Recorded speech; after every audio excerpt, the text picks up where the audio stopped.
so you also, when you have done all that you were ordered to do, say, we are worthless slaves. We have done only what we ought to have done. In the one God, Father, Son, and Holy Spirit.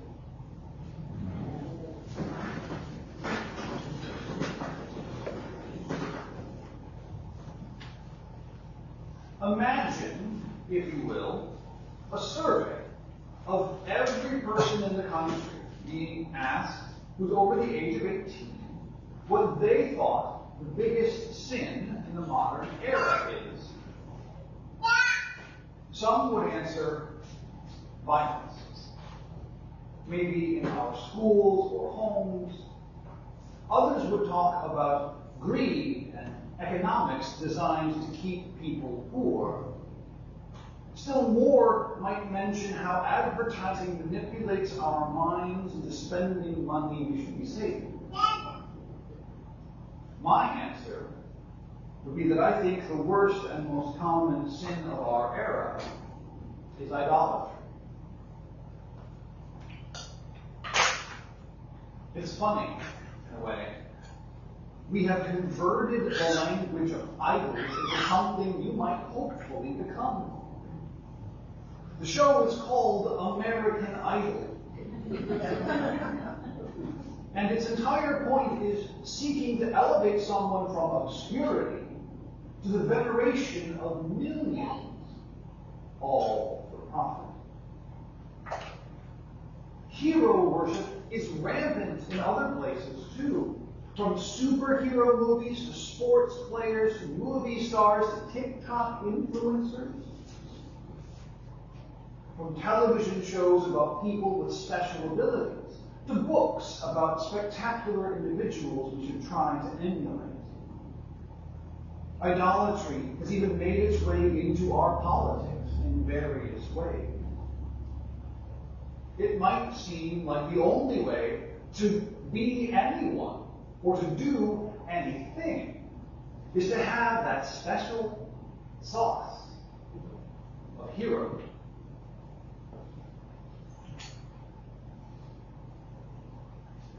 When the apostles come to Jesus in today's gospel, they ask him for one thing. Increase our faith. As if it were so easy. And they're thinking more power will make them exceptional and able to do the big, important things, to be central to the story. They want more because they too believe back then, like we do now, that if we want to be anything, we should want to be idolatrized as heroes, held up as people doing the most.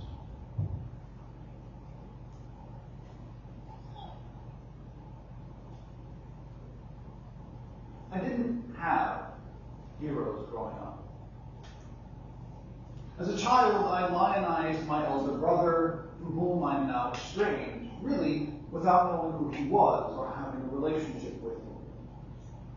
My teenage years brought Lieutenant Commander Data from Star Trek The Next Generation into my life.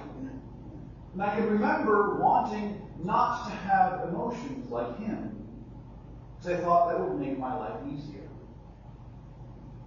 He wasn't my hero. I just wanted to share that aspect of existence with him. It wasn't until much later that I learned that that was a symptom of the suffering I was enduring. It's not normal not to want to have emotions.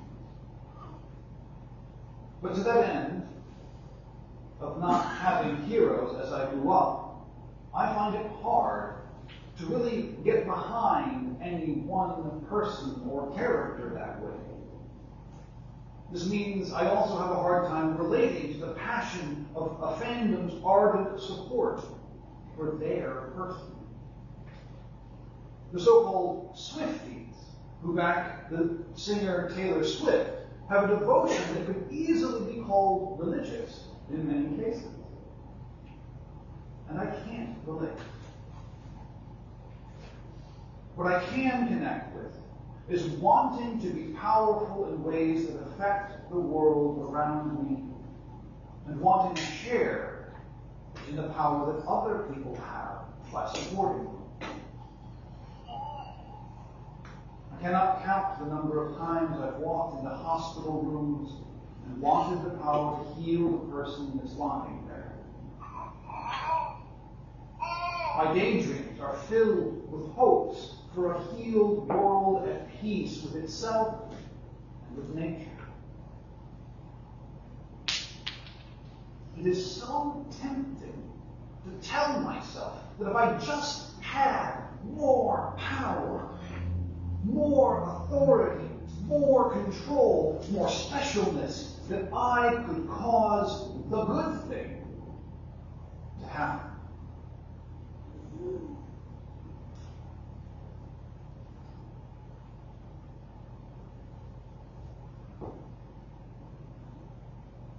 Jesus tells a ridiculous story in today's gospel. No one thinks that the right way to use even a truckload of faith is to talk to a tree and worry about where it's planted. It's clear from the outset of this passage that the story is not meant to be literal or even allegorical. In telling this tale, Jesus is pointing out the false assumptions about faith and what it is, and how it should be used in our lives that his followers have started to buy into. There are clear signs of rebuke here. And we can see even more that in the conclusion of this second part of the story, when Jesus says, "We have only done what we ought to have done."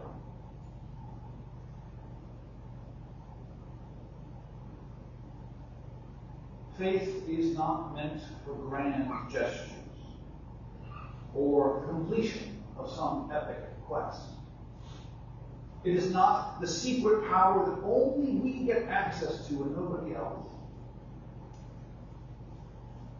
Its size doesn't matter. The gift that God has given us by empowering us to live our normal, everyday lives as free and loved creatures in the beauty of creation is more important than how big we think our faith is. Our days filled with chores, our nights spent in rest or entertainment, our years growing older, slowing down. Every one of those will be filled with struggles and triumphs in unequal measure, no matter the power or size of faith we have. And even if we're given some special mission from God to act as a prophet or apostle or sage,